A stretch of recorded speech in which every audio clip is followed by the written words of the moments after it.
राम राम किसान भाइयों।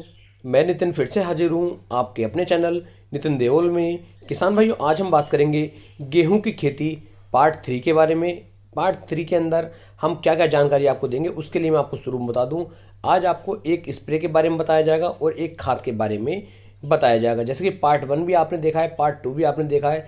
जो किसान भाई पार्ट वाली वीडियो से चल रहे हैं, यानी कि जिन किसान भाइयों ने पार्ट 1 की वीडियो देख के खाद और उर्वरकों का उपयोग किया है, उसके बाद उन्होंने पार्ट 2 देख के खाद और स्प्रे का उपयोग किया है, तो वे किसान भाई ही पार्ट 3 देखकर खाद और स्प्रे का उपयोग करें।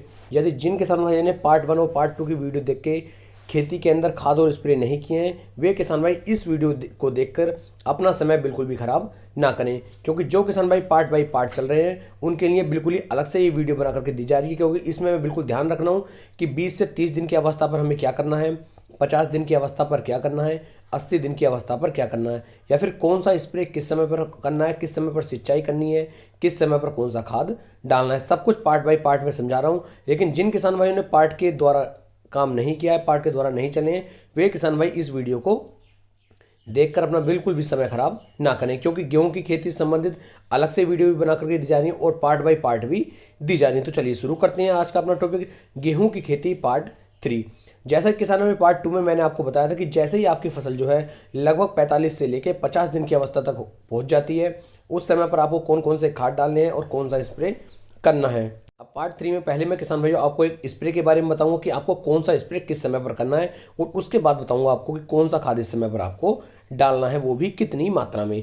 तो किसान भाई इस समय पर आपको जो है जैसे ही 50 दिन पर आप जो है दूसरी सिंचाई कर देते हैं या फिर 45 दिन पर दूसरी सिंचाई कर देते हैं, तो जैसे ही आपकी फसल जो है लगभग 65 से लेकर 70 दिन की अवस्था पर आती है या फिर 75 दिन की अवस्था पर आती है, इस समय पर आपको एक हल्की सी सिंचाई की आवश्यकता पड़ती है। इस समय पर आपको गेहूं की एक हल्की सिंचाई कर देनी चाहिए। हमेशा ध्यान रखें गेहूं की फसल के अंदर ज़्यादा पानी ना भरें। ज़्यादा पानी यदि आप भरेंगे तो इससे फसल पीली पड़ जाएगी, फसल बैठ जाएगी और टिल्लिंग बिल्कुल भी नहीं होगी, और फसल की जो ग्रोथ बहुत तेज़ी के साथ हो रही होती है वो ग्रोथ भी किसान भाइयों रुक जाती है। तो इस चीज़ का आपको बहुत ही ज़्यादा ध्यान देना है।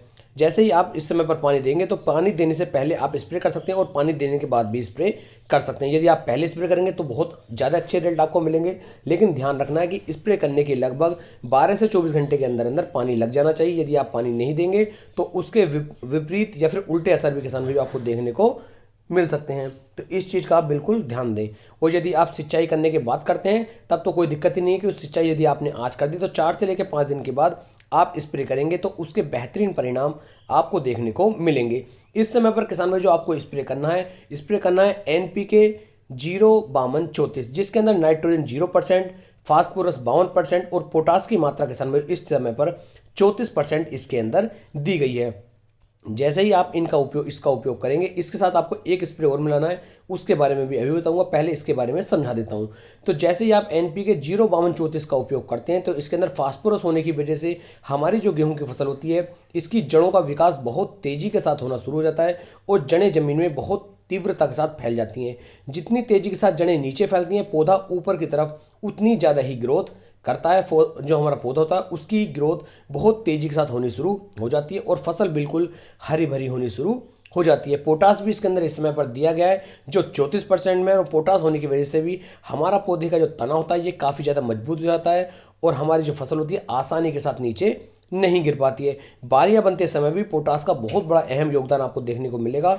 गबोट अवस्था में जब आप पोटास का उपयोग करते हैं तो बालियां लंबी, मोटी और चमकदार किसान भाइयों रहती हैं। तो जैसे ही आप NPK 05234 का स्प्रे करेंगे, फसल के ऊपर एक बहुत ही सुंदर सी चमक किसान भाइयों देखने को मिलती है। तो इस समय पर NPK 05234 के साथ साथ यहाँ पर आप यदि चाहते हैं तो 250 से लेकर के 300 ml सागरिका भी इसके अंदर मिक्स कर सकते हैं। बहुत ही अच्छे और शानदार परिणाम सागरिका और NPK 05234 मिक्स होने के बाद आपको निकाल करके देंगे। तो ये स्प्रे आपको कर लेना है। सिंचाई से पहले भी कर सकते हैं और सिंचाई के बाद भी कर सकते हैं। अब बात करते हैं खाद की कि इस समय पर हम जैसे ही हमारी फसल 65 से 70 दिन या फिर 75 दिन के आसपास की होती है, हमें कौन सा खाद डालना है। तो इस समय पर किसान भाइयों आप अमोनियम सल्फेट खाद का उपयोग कर सकते हैं। अमोनियम सल्फेट की यदि मैं मात्रा की बात करूं तो आपको इसे मात्र 15 किलोग्राम प्रति एकड़ के हिसाब से आप इसे ले सकते हैं। इससे ऊपर इसकी मात्रा ना लें। 15 किलोग्राम की मात्रा बिल्कुल सफिशिएंट होती है हमारी गेहूं की फसल के लिए, और इसके अंदर आप बालू रेत मिक्स करके इसका उपयोग सिंचाई से पहले अपने खेत के अंदर कर सकते हैं। फिर मिलेंगे एक नई वीडियो में एक नई जानकारी के साथ, तब तक के लिए राम राम।